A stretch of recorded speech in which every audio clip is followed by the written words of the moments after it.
Hi, this is Patti Handy, founder of Kids Cash Coach. This is your weekly Money Minute.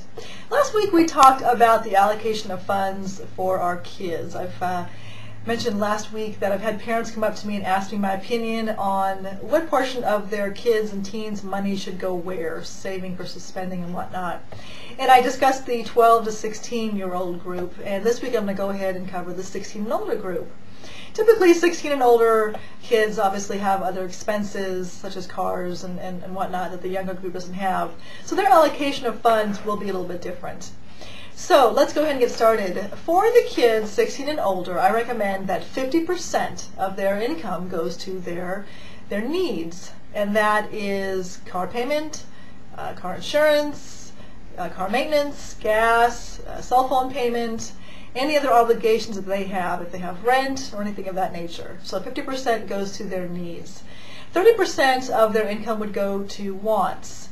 Now that includes an umbrella, if you will. It includes wants of having fun, play money, dining out, whatnot. It also includes short-term wants. If they are desiring, I gave the example last week of a laptop, if they want some new gizmo, they should allocate that under that umbrella of 30% and save for that.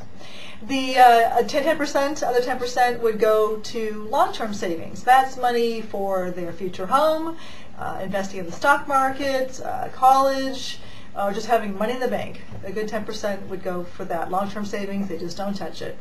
And then 10% would go to charity, giving back in some capacity, whether it be to a church, a temple, a charity that touches their heart, a local neighbor in need, whatever. I think it's important that we instill that in our kids at a very young age, that it is so important to give back to our world. Okay, so 50% would be needs, 30% would be wants, and that umbrella includes short-term savings for those wants, 10% long-term savings we don't touch, and 10% would go to the community in some way. All right, have a wonderful week, and we'll see you next time. Bye-bye.